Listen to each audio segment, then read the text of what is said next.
श्रीमद् भगवद गीता अध्याय 4 श्लोक 24। तो आज श्लोक 24 को समझने से पहले थोड़ा सा हम ये समझेंगे कि जैसा कि अभी तक हम इस अध्याय में पढ़ते आ रहे हैं कि कर्म कैसा करना चाहिए, निष्काम कर्म करना चाहिए, है ना। और जो व्यक्ति निष्कामी होता है वो व्यक्ति कर्मबंध से मुक्त होता है। तो बहुत सारी चीज़ें हैं जो कि अगर हम बात करें आत्मा की, सत्य की, तो क्या कहा जाता है कि आत्मा अनंत है, ठीक है।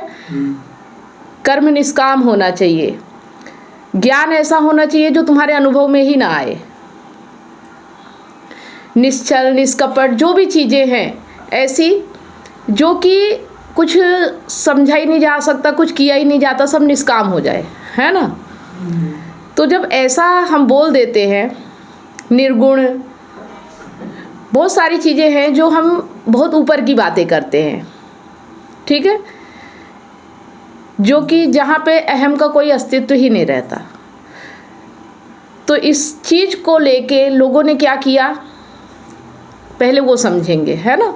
कि जब हमने ऐसा बना दिया तो लोगों ने समझा कि ये हमारे बस की बात ही नहीं है, क्योंकि ये ऊंचाई की बात है, आसमान की बातें हैं, है ना। जब सब निर्गुण है, निराकार है, जिसकी कोई उम्र नहीं है, जिसका जन्म नहीं है, जिसका मृत्यु नहीं है, जो देखने में नहीं आता है, जिसको छू नहीं सकते हैं, जिसको समझ नहीं सकते हैं, तो जब ऐसा बोल दिया गया तो लोगों ने क्या समझ लिया कि ये बातें आसमान की हैं, आकाश की बातें हैं, और हम पृथ्वी में हैं, तो हमारे लिए ये है ही नहीं। तो हम क्या करते हैं, सिर्फ नमन कर लेते हैं कि ऊंचे लोगों को होंगे, जो ऊंचे लोग होंगे जो ऐसी बातें करते हैं, ये सब उनके लिए, हमारे लिए नहीं है।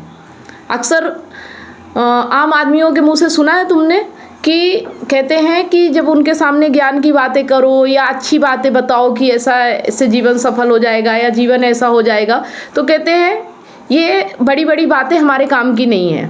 हमारे काम की तो बस यही है कि हम अपना घर परिवार चला लें, अपने बच्चों को पाल लें, अपनी गृहस्थी चला लें, यही बहुत बड़ी बात है ना। ये ऊंची ऊंची बातें हमारी समझ में नहीं आती और हमारे लिए है भी नहीं। हम तो इन्हें दूर से ही नमस्कार करते हैं, मतलब नमस्कार करेंगे कि ये ऊंचाई की बातें हैं, आसमान और धरती कभी एक नहीं हो सकते, है ना। देखा है, ऐसा सुना है। एक तो ये बात हो गई, और दूसरी कि फिर जब इंसान तड़पता है, मतलब अहंकार तड़पता है कि उसे आत्मा चाहिए, सत्य चाहिए, प्रेम चाहिए, तो क्या किया उसने, एक और काम किया कि जो जैसा बना हुआ है, जो जहाँ है, वो जिस जगह है, जो भी काम कर रहा है, उसको करते हुए, वैसा ही रहते हुए, कुछ अपने ऊपर बदलाव ना करके, उसने क्या किया कि जो आसमान की बातें थे उन्हें ज़मीन पे वैसे ही बना लिया जैसे वो खुद थे, है ना। थोड़ा सा उनसे ऊपर उठा दिया, थोड़े से उनके गुण बढ़ा दिए, थोड़ी सी उनकी क्षमता बढ़ा दी, और वैसा ही बना दिया कि जैसे हमारी शादी होती है वैसे भगवान की भी शादी हुई, जैसे हम कपड़े पहनते वैसे भगवान भी कपड़े पहनते हैं, जैसे हम खाना खाते वैसे भगवान भी खाना खाते हैं। तो कुल मिला के हमने भगवान भी अपने जैसे बना लिए, ताकि हम जैसे रहें वैसे रहे आए, और थोड़ा मन में ये रहे कि हाँ हमें ऊंचाइयाँ मिल गई, हमने भगवान को भी पा लिया। आ रहा समझ में। तो दो तरह के लोग होते हैं संसार में, जो अहंकार अपने आप को बचाने के लिए ये सब करता है। ये कुल मिला के कहा जाए तो अहंकार अपने आप को बचाने के लिए ये एक साजिश है ना। ये एक धूर्तता है, एक कुटिलता है, कहा जाए कि अपने आप को बदलना ना पड़े, हम जो जैसे हैं वैसे बने रहें। तो इसलिए दूर से नमस्कार ऋषियों को कर लिया कि ये तो ऋषि मुनि है, बड़े बड़े ज्ञानियों की बात है, गीता पढ़ना वगैरह तो हमारे काम का है ही नहीं, है ना। तो एक तो इस तरह, और एक कि अपने ही जैसे भगवान बना के उनको पूजते रहो, तो मन में ये रहेगा कि हमने ऊंचाई को पा लिया, लेकिन अपने आप को बदलना ना पड़े, ठीक है। लेकिन आज के श्लोक में कृष्ण क्या कह रहे हैं, अब हम समझेंगे। इतनी बात जब समझ में आ गई तो अब कृष्ण क्या कह रहे हैं उसे समझेंगे, है ना। ये समझाना जरूरी था, नहीं तो ये समझ में नहीं आता। तो आज कह रहे हैं कि यज्ञ में अर्पण करने वाली सामग्री ब्रह्म है, आहुति हेतु इस्तेमाल करे जाने वाले द्रव्य ब्रह्म है, अग्नि भी ब्रह्म है, और इस ब्रह्म रूप अग्नि में ब्रह्म ही रूप हवन कर्ता द्वारा जो होम किया जाता है वह भी ब्रह्म है। जो इस प्रकार समझते हो ब्रह्म रूप कर्म में संयत चित्त व्यक्ति ब्रह्म को ही प्राप्त होते हैं। अब जो ये बड़ी बड़ी बातें, ये ऊंची ऊंची बातें हैं, इनको पाया कैसे जा सकता है, उसके लिए कृष्ण बताते हैं कि जो ये तरीका लोग अपना रहे हैं, जो अहंकार अपने आप को बचाने के लिए कर रहा है, ये इस तरीके से तो कभी उसे नहीं पाया जा सकता। ठीक है, लेकिन पाया कैसे जा सकता है कि तुम जहाँ हो, जिस भी स्थिति में हो, अहंकार जैसा भी है, अगर वो ऊंचाई की ओर देखता है, अपने आप को ऊपर उठाता है, कुछ ऐसा काम करता है जो उसकी क्षमता से ज़्यादा हो, है ना, या जहाँ पे उसका खुद का स्वार्थ ना हो, जिसे निष्काम कर्म बोलते हैं, मतलब इसी धरती पे रह के, इसी पृथ्वी पे रह के जो उच्चतम काम किया जा सकता है, अगर वो व्यक्ति कोई भी ऐसा काम करता है, वही ब्रह्म है, वही आहुति है, वही हवन है, वही यज्ञ है, निष्काम कर्म। जहाँ भी दिखे कि ऐसा कोई काम है, ऐसा कोई व्यक्ति है जो ऐसा काम कर रहा है, जो अपने स्तर से ऊपर उठ के काम कर रहा है, जो निचले स्तर पे नहीं है। आम संसारी तो निचले स्तर का काम करते हैं जिसमें उनकी सहूलियत बनी रहे, लेकिन जहाँ खुद को ही आहुति देना पड़े, जहाँ खुद को ही मुसीबत में डालना पड़े, फिर भी तुम वो काम करने के लिए तैयार हो, जहाँ अपनी चिंता छूट जाए, जहाँ फिर ये है कि जो सही है वही करना है, जो उच्चतम है उसे ही करना है। तो इस तरह से जो व्यक्ति करता है, जो काम करने वाला है, वो भी ब्रह्म ही हो जाता है। आ रहा समझ में? वही सत्य हो जाता है, वही आत्मा हो जाता है। और जो उसके साथ काम करता है, जो उसके काम करने में सहयोगी बनता है, वो भी ब्रह्म हो जाता है। मतलब जो हवन है, जो यज्ञ वेदी है, जो हवन आहुति का सामग्री है, सामान है, जैसे इसको हमने जो लोक धार्मिक चीज़ों में अगर देखा जाए तो जब हवन कुंड होता है ना, तो वहाँ पे हम यही नियम पालन करते हैं कि जो कथा सुन रहा है, जो हवन करता है, उसके साथ अगर कोई और हवन करता आ जाए तो जो हवन कर रहा है वो सबको उसका फल मिल जाता है।